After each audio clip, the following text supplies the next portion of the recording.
this morning. Our players recognize that it's a short week and we don't have any time to spare, and I thought they came out with tremendous focus, and they came back yesterday with great focus, and I appreciate that, the maturity to be able to put a big win behind them and move on to the next challenge, which is a great challenge for us. Stanford, you know, it's no secret, they beat us 3 times in a row, and you know, we've got a lot to play for. I don't think that revenge is a factor. It's more, you know, going out Saturday, executing, playing our best football, and giving ourselves a chance to continue playing this year. So that's what the focus is, and I think they understand that. So. Is this the best defense that you've seen yet? Well, they're very good. They're very good defense, but you know, I don't know that they're the best or the worst. They might be, they might not. I don't know. I don't really compare who we've played to who we're playing. I just look at what they do, and they're a very good defense. They're solid, they're physical, they play with their shoulders square, they're good tacklers, they're disciplined, they understand their scheme. It's hard to get yards against them. They're opportunistic, you know, they take the ball away. So we're going to have to be very precise in everything that we do in order to get yards against them. Is there a common thread in those 3 losses against Stanford that you can look back and think, we didn't do this specifically? Or I don't know. I don't look at it that way either, you know. We kind of break the game down play by play and see what we can have done better in each play, and you know what our philosophy was in that game. But in terms of a common thread, I don't know. I mean, we just have to play better. You know, if that's the common thread, yeah, we have to play better. You know, we have to protect the ball. We have to take care of our quarterback. We have to run the ball. We have to tackle better. We have to take away the deep ball. We have to make our kicks, all those types of things. How much is this a completely different game plan from the rest of the teams that you've schemed against defensively, what that offense presents? It's pretty darn different. It's very unique, especially this year. I don't think that we've really seen anybody that's like this. You know, you would have thought that maybe Texas, but they're a wide open team as well. Just the things they do with their offensive line and using extra offensive linemen at tight end spots, and their dedication to running the ball and trying to pound it at you is different than just about anybody we've seen. And so it's going to demand a little bit of a different game plan mindset for us. Where is Kevin Hogan at now, based on compared to where you saw him a couple years ago? I don't know. I mean, I think he's a good player. You'd have to ask their coaches that. I just think he's a good player. I have a lot of respect for him. I know you never want to lose, but those 2 losses, at this point of the season, how did those 2 losses affect your team emotionally? They all talked about it relieving some pressure, and it got him back on track, kind of. Yeah, I'm glad to hear him say that. I mean, I try not to look back on him and dwell on him and play the what-if game. You know, I think that can be really dangerous, but something happened after that Oregon game with our team. You know, if they want to say it relieved the pressure, that's fine. I just feel like we just refocused, and we kind of gave ourselves a break maybe, and we've been playing pretty good football since then and getting better on a weekly basis. Speaking of playing good football, Myles Jack, I mean, is he going to line up at corner now? Or I'm glad that somebody finally recognized that. He played linebacker, he played nickel, he played safety. You know, he played 3 positions basically on Saturday. We had him on one of the top receivers, you know, a Blitnikoff guy. He did a heck of a job, but he's a linebacker. Put him at running back for a few plays, but I don't think we put him out of corner. No. How unusual is that to have someone of his size, a linebacker, match up against someone like Nelson Aguilar?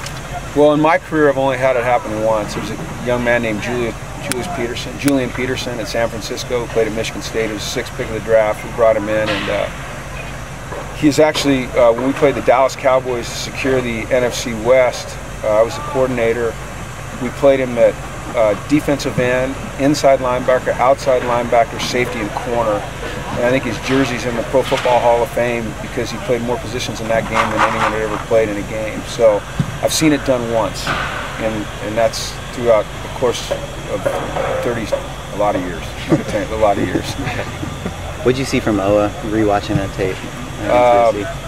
Just he's continuing to get better. You know, he's really, the last few weeks has really come on. What you see is, what people notice is the pass rush, the pressure on the pass rush, but equally impressive is the way he's playing the run. He's very stout, he's very disciplined, He's taking care of his responsibility. And then I think the payoff is that he gets a chance to rush the passer, and he's been putting pressure on the passer.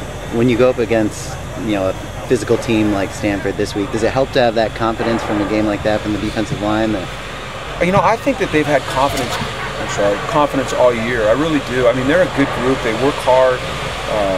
Angus does a tremendous job with them.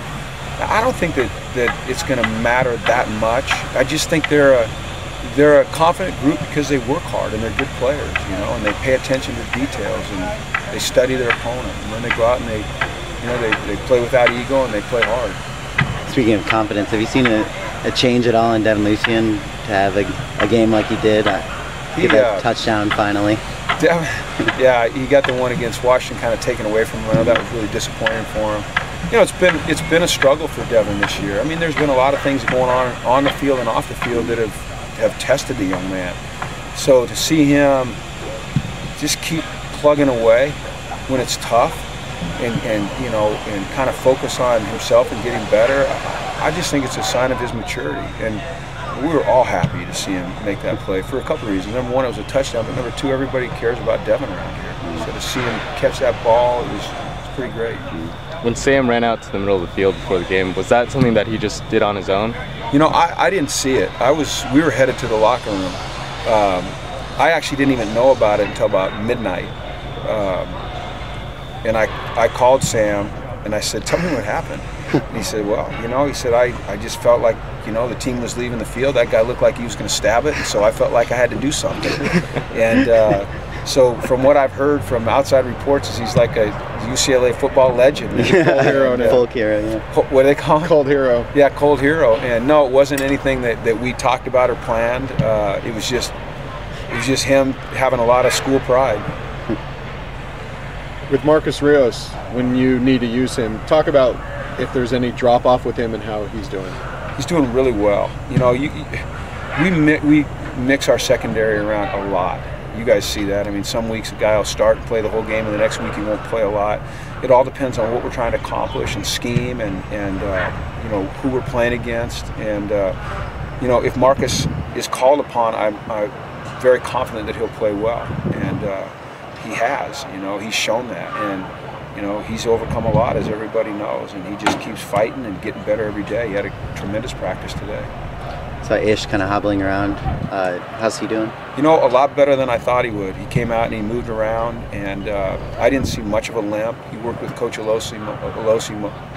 It's a tough one. Coach Alosi mostly, and I feel really good about where he's at, and he feels good about where he's at. So, with this being a short week, today would have typically not been a practice day. So, for him to even be out here doing what he was doing, I think that's a really good sign for us.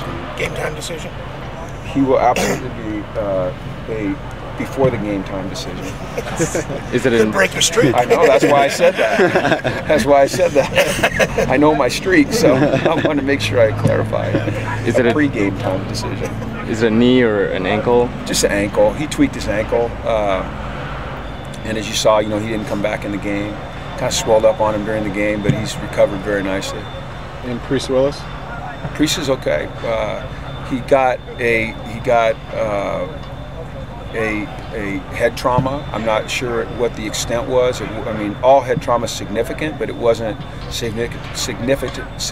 I'm struggling today to the point where they're overly concerned. As you guys know, we're very cautious on those things, but we have a protocol in place to determine whether or not he can play. And if he clears the protocol, he'll play. And if he doesn't, it's very simple, he won't. So it's up to our doctors, and we have the best doctors in the country. So, okay.